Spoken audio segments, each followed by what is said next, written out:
ಉತ್ತರ ಪ್ರದೇಶದ ಲಕ್ನೋದಲ್ಲಿ ನಡೆದಂತಹ ಅತ್ಯಂತ ಆಘಾತಕಾರಿ ಮತ್ತು ಭ್ರಮಿಸುವಂತಹ ಕೊಲೆ ಪ್ರಕರಣವೊಂದಕ್ಕೆ ಮೇಜರ್ ಟ್ವಿಸ್ಟ್ ಸಿಕ್ಕಿದೆ. ಆಸ್ತಿ, ದುರಾಸೆ ಮತ್ತು ಕೌಟುಂಬಿಕ ಕಲಹದ ಹಿನ್ನೆಲೆಯಲ್ಲಿ ಸ್ವಂತ ತಾಯಿಯನ್ನೇ ಕೊಲ್ಲಲು ಮಗಳು ಸುಪಾರಿ ನೀಡಿದ ಆ ರೋಮಾಂಚಕಾರಿ ಕಹಾನಿಯ ಆ ಟ್ವಿಸ್ಟ್ ಆದ್ರೂ ಏನ್ ಗೊತ್ತಾ? ಇಲ್ಲಿದೆ ನೋಡಿ ಕಂಪ್ಲೀಟ್ ಡೀಟೇಲ್. ಹೆತ್ತ ತಾಯಿಯನ್ನೇ ಕೊಂದ ಪಾಪಿ ಮಗಳ ಕ್ರೈಮ್ ಕಹಾನಿಗೆ ಮೇಜರ್ ಟ್ವಿಸ್ಟ್. ಸ್ನೇಹಿತರೆ, ಜೈಪುರದ ಪ್ರತಾಪನಗರದಲ್ಲಿ ಜುಲೈ 3ರಂದು ಕೋರ್ಟ್ ಕ್ಲರ್ಕ್ ನೀರಜ್ ಶರ್ಮಾ ಎಂಬುವವರನ್ನ ಸ್ಕಾರ್ಪಿಯೋ ಕಾರಿನಿಂದ ಗುದ್ದಿಸಿ ಭೀಕರವಾಗಿ ಕೊಲೆ ಮಾಡಲಾಗಿತ್ತು. ಆರಂಭದಲ್ಲಿ ಇದು ರಸ್ತೆ ಅಪಘಾತ ಎಂದು ಭಾವಿಸಲಾಗಿದ್ದರು. ಸಿಸಿಟಿವಿ ದೃಶ್ಯಾವಳಿಗಳ ತನಿಖೆಯಿಂದ ಇದು ಸುಪಾರಿ ಕೊಲೆ ಎಂಬುದು ಬಯಲಾಯಿತು. 23 ವರ್ಷದ ಲಾ ವಿದ್ಯಾರ್ಥಿನಿ ಆಯುಷಿ ಶರ್ಮಾ ತನ್ನ ತಾಯಿಯನ್ನ ಮುಗಿಸಲು 7 ಲಕ್ಷ ರೂಪಾಯಿಗಳ ಸುಪಾರಿ ನೀಡಿದ್ಲು. ಕುಟುಂಬಕ್ಕಿದ್ದ ಸುಮಾರು 14 ಕೋಟಿ ರೂಪಾಯಿ ಮೌಲ್ಯದ ಅಪಾರ ಆಸ್ತಿಯನ್ನ ಸಂಪೂರ್ಣವಾಗಿ ತನ್ನದಾಗಿಸಿಕೊಳ್ಳುವುದು ಮತ್ತು ತಾಯಿಯ ನಿಧನದ ನಂತರ ಅನುಕಂಪದ ಆಧಾರದ ಮೇಲೆ ಸಿಗುವ ಸರ್ಕಾರಿ ಕೆಲಸವನ್ನ ಗಿಟ್ಟಿಸಿಕೊಳ್ಳುವುದು ಆಕೆಯ ದುರಾಸೆಯಾಗಿತ್ತು. ಈಗ ಪ್ರಕರಣದಲ್ಲಿ ದೊಡ್ಡ ಟ್ವಿಸ್ಟ್ ಅಂದ್ರೆ ಆಯುಷಿಯ ತಂದೆ ವಿಜಯ್ ಕುಮಾರ್ ಶರ್ಮಾ ಅವರ ಸಾವಿನ ಮೇಲೂ ಆಕೆಯ ಸೋದರ ಮಾವ ರಾಕೇಶ್ ಶರ್ಮಾ ತೀವ್ರ ಅನುಮಾನ ವ್ಯಕ್ತಪಡಿಸಿದ್ದಾರೆ.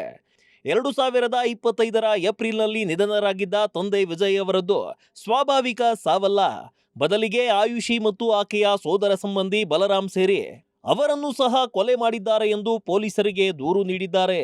ಈ ಹಿನ್ನೆಲೆಯಲ್ಲಿ ಜೈಪುರ ಪೊಲೀಸರು ತಂದೆಯ ನಿಧನದ ಆಯಾಮದಲ್ಲೂ ತನಿಖೆಯನ್ನ ವಿಸ್ತರಿಸಲು ಮುಂದಾಗಿದ್ದಾರೆ. ದೂರಿನ ಪ್ರಕಾರ ರಾಜಸ್ಥಾನ ಹೈಕೋರ್ಟ್ನಲ್ಲಿ ಕೆಲಸ ಮಾಡುತ್ತಿದ್ದ ವಿಜಯ್ ಕುಮಾರ್ ಶರ್ಮಾ ಅವರು ಮೆದುಳಿನ ರಕ್ತಸ್ರಾವದಿಂದ ಆಸ್ಪತ್ರೆಗೆ ದಾಖಲಾಗಿದ್ರು. ಚಿಕಿತ್ಸೆಯ ನಂತರ ಅವರು ಚೇತರಿಸಿಕೊಳ್ಳುತ್ತಿದ್ದಾಗ ಉತ್ತಮ ಚಿಕಿತ್ಸೆ ಕೊಡಿಸುವುದಾಗಿ ಹೇಳಿ ಆಯುಷಿ ಮತ್ತು ಬಲರಾಮ್ ಸೇರಿ ಅವರನ್ನ ಯಾರಿಗೂ ತಿಳಿಯದ ರಹಸ್ಯ ಬಾಡಿಗೆ ಮನೆಯಲ್ಲಿ ಸುಮಾರು 3 ತಿಂಗಳುಗಳ ಕಾಲ ಇಟ್ಟಿದ್ರು. ಸೋದರ ಮಾವ ರಾಕೇಶ್ ಶರ್ಮಾ ವೈದ್ಯರನ್ನ ಸಂಪರ್ಕಿಸಿದಾಗ ಮಾತ್ರ ಅವರ ಸ್ಥಿತಿ ತೀರಾ ಗಂಭೀರವಾಗಿರುವುದು ಮತ್ತು ಇಡೀ ದೇಹದ ಅಂಗಾಂಗಗಳು ಹಾನಿಗೊಳಗಾಗಿರುವುದು ಬೆಳಕಿಗೆ ಬಂದಿತ್ತು. ಸರಿಯಾದ ಚಿಕಿತ್ಸೆ ಮತ್ತು ಔಷಧ ನೀಡದೆ ಅವರನ್ನ ತೀವ್ರ ನಿಗಾದಲ್ಲಿ ಇಟ್ಟು ಸಾಯಿಸಲಾಗಿದೆ ಎಂದು ಆರೋಪಿಸಲಾಗಿದೆ. ಆಯುಷಿಯ ಕ್ರೂರ ನಡವಳಿಕೆಯ ಬಗ್ಗೆ ಸೋದರ ಮಾವ ಮತ್ತೊಂದು ಭಯಾನಕ ವಿಷಯವನ್ನ ಬಹಿರಂಗಪಡಿಸಿದ್ದಾರೆ. ಒಮ್ಮೆ ತಾಯಿಯೊಂದಿಗೆ ಜಗಳವಾಡುವಾಗ ಆಯುಷಿ ತಂದೆಯ ಫೀಡಿಂಗ್ ಟ್ಯೂಬ್ ತೆಗೆದು ಅವರನ್ನೇ ಮುಗಿಸಬಹುದಾದರೆ ನಿನ್ನನ್ನ ಕೊಲ್ಲುವುದು ನನಗೆ ದೊಡ್ಡ ವಿಷಯವೇ ಅಲ್ಲ ಎಂದು ಬಹಿರಂಗವಾಗಿ ಬೆದರಿಕೆ ಹಾಕಿದ್ಲಂತೆ.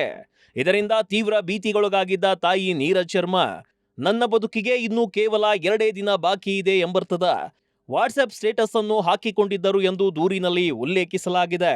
ತಂದೆಯ ಸಾವಿನ ತಕ್ಷಣವೇ ಆಯುಷಿ ಅನುಕಂಪದ ಕೆಲಸಕ್ಕಾಗಿ ಅರ್ಜಿ ಹಾಕಲು ಯತ್ನಿಸಿದ್ಲು.